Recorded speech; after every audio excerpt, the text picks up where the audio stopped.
Hi, so today we're going to be covering an addition trick in order to add up numbers that are consecutive. So here there's a list of numbers between 1 and 10. We'll start off simple. Can you add them all up? I'll give you a couple of seconds. So the answer is 55. How did you work that out? One method is you can do 1 plus 2 is 3, plus 3 is 6, plus 4 is 10, and so on and so forth. Or you can notice that there are 10 numbers, which is an even number. If you split that in two to make 5, there'll be 5 pairs of numbers. So 1 and 10, 2 and 9, 3 and 8, 4 and 7, 5 and 6. Each pair adds up to 11. And because there are 5 pairs, 1 plus 10 equals 11, for example. 11 times 5 is 55, and that's how we got 55. So now we're going to be applying this to much larger sequences and sequences which don't start with the number 1.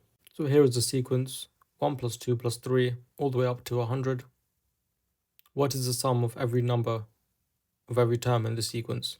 Use the method from the previous question to see if you can work it out. Pause the video if you need to. So again, we need to realize that there are an even number of terms in the sequence. There are 100 terms. That would mean there would be 50 pairs. Each pair would add up to 1 plus 100, and it would be 2 plus 99. 1 plus 100 is 101. There are 50 pairs. 101 times 50 would be 5050. So that is how you'd work out sum of numbers between 1 and 100. We're going to be doing some much more difficult examples than that now.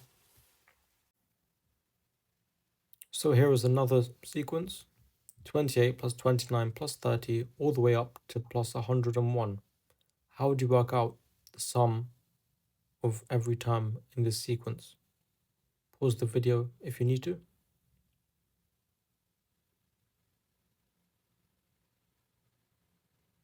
So in the previous question, we did 100 divided by 2 equals 50 to find 50 pairs. To do that, we added 1 to 100, and we took it away from 1 to get 100 and divided that by 2 to get 50. So in this case, we could do 101 plus 1 is 102. Take away 28, 74. 74 over 2 is 37. So that would mean that there were 37 pairs in this sequence. The sum of each pair would be 28 plus 101,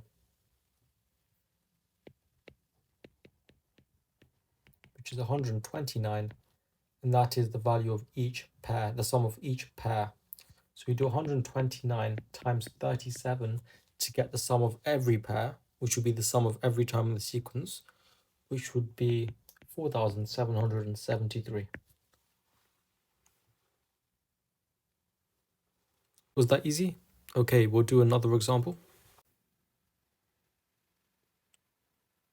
So here is another sequence, 43 plus 44 plus 45 all the way up to plus 83. How do you work out the sum of every term in this sequence? Pause the video if you need to. So what you need to consider here is that in the previous questions, for example, 1 up to 10, 1 through to 100, we started with an odd number and we finished at an even number. Why is that significant? Because if you start at an odd number and you go up in ones and you end up at an even number, you now have an even number of terms. What do I mean by that? Plus 2, plus 3, plus 4. Here, we started at an odd number 1, we ended at an even number 4. Because of that, we have 4 terms. But in this case, we start at an odd number and we finished at an odd number from 43 to 83. So this trick wouldn't quite work. We'd have to make some small adjustments. What we can do is just think of the sequence from 43 to 82 and then add 83 at the end. So as with the previous example, let's say we're doing 43 to 82. We add 1 to the number. 82 plus 1 is 83. We minus 43 to get 40. And 40 over 2 is 20, which means there are 20 pairs. each pair adds up to 43 plus 82, which is 125. 125 is the sum of each pair. 125 times 20 is 2500. And that would be the sum of every time in the sequence if it stopped at 82. But there's also a plus 83 at the end, so we'd add 83. And that would give you 2583. That would mean that the sum of every term in the sequence adds up to 2583. If you have any questions, leave them down below.